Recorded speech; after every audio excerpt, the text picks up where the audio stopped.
Praise the Lord. दोस्तों, हम आपका स्वागत करते हैं आज सुबह की प्रार्थना में। और आज मैं आपसे बात करना चाहता हूं कि यदि आप परमेश्वर के राज्य का अनुभव इस संसार में चाहते हैं तो आपको ये काम करना है। यदि आप परमेश्वर के राज्य का अनुभव, जिस राज्य में आप और मैं हम सब लोग जाना चाहते हैं, उस राज्य का अनुभव यदि इस दुनिया में, इस धरती पर प्रेजेंट टाइम में देखना चाहते हैं तो आपको ये काम करना है। क्या काम करना है? यूहन्ना रचित सुसमाचार उसका 3रा अध्याय यदि आप पढ़ेंगे तो वहां पर यीशु मसीह की मुलाकात एक व्यक्ति से होती है और यीशु मसीह और उस व्यक्ति के बीच में कुछ बातचीत चलती है। हम लोग देखेंगे 1-2 पद, जहां पर कुछ इस प्रकार से लिखा है कि फरीसियों में से निकोदेमुस नाम का एक मनुष्य था जो यहूदियों का सरदार था। उसने रात को यीशु के पास आकर उससे कहा, हे रब्बी, हम जानते हैं कि तू परमेश्वर की ओर से गुरु होकर आया है, क्योंकि कोई इन चिन्हों को जो तू दिखाता है, यदि परमेश्वर उसके साथ में न हो तो नहीं दिखा सकता।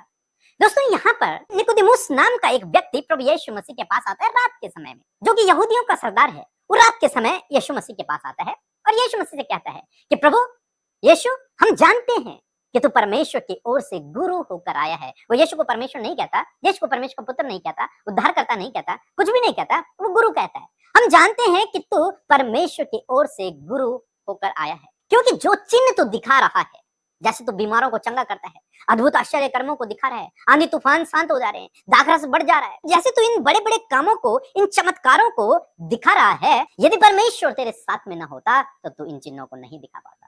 कहने का मतलब, परमेश्वर तेरे साथ में है, इसलिए तू इन चिन्हों को दिखा रहा है। यीशु मसीह से वो इस बात को कहता है, बाकी कुछ नहीं कहता। वो कुछ भी सवाल नहीं पूछ रहा है यीशु मसीह से, केवल उसने इतना कहा।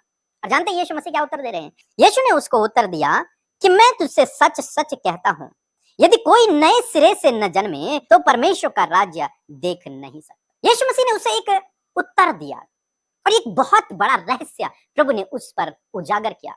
उसे कहा कि मैं तुझसे सच सच कहता हूँ, यदि तू नए सिरे से न जन्मे तो तू परमेश्वर के राज्य को नहीं देख पाएगा। यदि हम इंग्लिश ट्रांसलेशन पढ़ते हैं और एम्प्लीफाइड यदि हम पढ़ेंगे तो उसमें लिखा है एक्सपीरियंस नहीं कर पाएगा। यदि कोई व्यक्ति नए सिरे से न जन्मे तो वो परमेश्वर के राज्य का एक्सपीरियंस नहीं कर पाएगा, उसका अनुभव नहीं ले पाएगा। कौन व्यक्ति? जो व्यक्ति नए सिरे से न जन्मेगा। नए सिरे से कैसे जन्म लेना है, इस बात को हम आने वाले प्रार्थना में देखेंगे। आज केवल इतना कि जो व्यक्ति नए सिरे से नहीं जन्मेगा वो परमेश्वर के राज्य का अनुभव नहीं कर पाएगा। जो व्यक्ति नए सिरे से जन्म लेगा वो व्यक्ति परमेश्वर के राज्य का अनुभव कर पाएगा। कहां? इसी धरती पर, इसी धरती पर। क्योंकि यीशु मसीह क्या कर रहे हैं? बीमार चंगे हो रहे हैं, दाखरस बढ़ जा रहा है, अद्भुत आश्चर्य कर्म हो रहे हैं। ये किसके चिन्ह हैं? ये परमेश्वर के राज्य के चिन्ह हैं। क्योंकि जब परमेश्वर का राज्य आएगा, उस राज्य में इनसे भी बड़े बड़े अद्भुत आश्चर्य कर्म होंगे। वहां कोई बीमार नहीं होगा, वहां कोई दुख तकलीफ नहीं होगी परमेश्वर के राज्य में। और वो परमेश्वर का राज्य प्रभु यीशु मसीह यहाँ प्रकट कर रहे हैं इस धरती पर। जब प्रभु यीशु मसीह ने बीमारों को चंगा किया, अशुद्ध आत्माओं को निकाला, दाखरस को बढ़ा दिया, अद्भुत आश्चर्य कर्म के, आंधी तूफान प्रभु की आज्ञाओं को मान रहे हैं, वो राज्य का एक्सपीरियंस प्रभु यहाँ कर रहे हैं, या फिर उस राज्य को प्रभु यहाँ अनुभव कर रहे हैं। और जब निकोदेमुस ने इस बात को पूछा, कि मैं सोचता हूँ निकोदेमुस ने ये पूछा होगा कि तू कैसे ये सब कामों को कर रहा है? हम जानते हैं प्रभु तेरे साथ में है, लेकिन कैसे?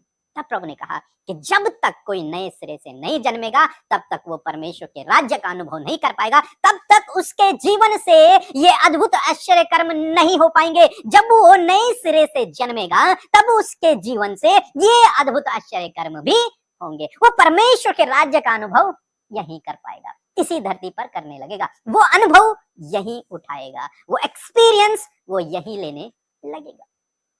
जो व्यक्ति नए सिरे से जन्मेगा वो व्यक्ति परमेश्वर के राज्य का जो आने वाला है उस राज्य का अनुभव किसी समय इस धरती पर लेने लगेगा। अनुभव उसके द्वारा प्रभु काम करने लगेगा, अद्भुत आश्चर्य कर्म उसके द्वारा होंगे। क्योंकि यहाँ पर निकोदेमुस ने कुछ भी नहीं कहा कि प्रभु मुझे उद्धार पाना है, मैं क्या करूं, मुझे पापों की क्षमा चाहिए, मैं क्या करूं, कुछ नहीं।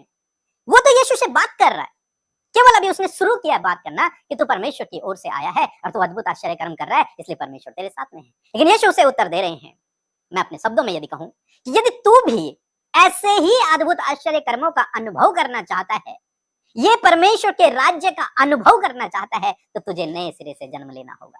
और जब तू नए सिरे से जन्म लेगा तो तेरे द्वारा भी ऐसे ही अद्भुत आश्चर्य कर्म होंगे। तू भी इस परमेश्वर के राज्य का अनुभव अपने जीवन में कर पाएगा, उसका आनंद तू अभी उठा पाएगा। यदि तूने नए सिरे से जन्म ले लिया तो उसका अनुभव, उसका आनंद तू अभी अपने जीवन में उठा पाएगा, उसको एक्सपीरियंस तू अभी कर पाएगा अपने जीवन में। तो दोस्तों, जो व्यक्ति नए सिरे से जन्म लेगा उस व्यक्ति के द्वारा अद्भुत आश्चर्य कर्म होंगे। वो परमेश्वर के राज्य को प्रकट करेगा, वो परमेश्वर के राज्य का अनुभव करेगा, वो परमेश्वर के राज्य का एक्सपीरियंस करेगा। क्यों आज अद्भुत आश्चर्य कर्म हो रहे हैं? क्यों हम प्रार्थना कर रहे हैं और आपके जीवन में काम हो रहा है? क्यों आप दूसरों के लिए प्रार्थना कर रहे हैं और उनके जीवन में काम हो रहा है? क्यों? क्योंकि हमने नए जन्म का अनुभव किया है, क्योंकि हमने नया जन्म पाया है, प्रभु से नया जन्म पा लिया है। अब जब हमने नया जन्म पा लिया है तो हम परमेश्वर के राज्य का अनुभव कर रहे हैं, हम परमेश्वर के राज्य का आनंद उठा रहे हैं, हम परमेश्वर के राज्य को काम करते हुए देख रहे हैं। वो राज्य जो आने वाला है उसके ये चिन्ह है, उसके ये कुछ बातें हैं कि वो राज्य ऐसा होगा जहां हम बोलेंगे और काम होगा। ये सब हमारे अधिकार में होगा, जो कुछ हम बोलेंगे वो सृष्टि में आ जाएगा। परमेश्वर के राज्य का अनुभव आप अपने जीवन में उठाएंगे यदि आपने नए सिरे से जन्म ले लिया। नए सिरे से कैसे जन्म लेना है हम रात की प्रार्थना में देखेंगे, इसलिए हम आप हमारे साथ में रोज बने रहें, क्योंकि हम रोज बाइबल अध्ययन को कर रहे हैं। सो प्रभु आपको इस वचन के द्वारा बहुत आयत से आशीष दे। आमीन।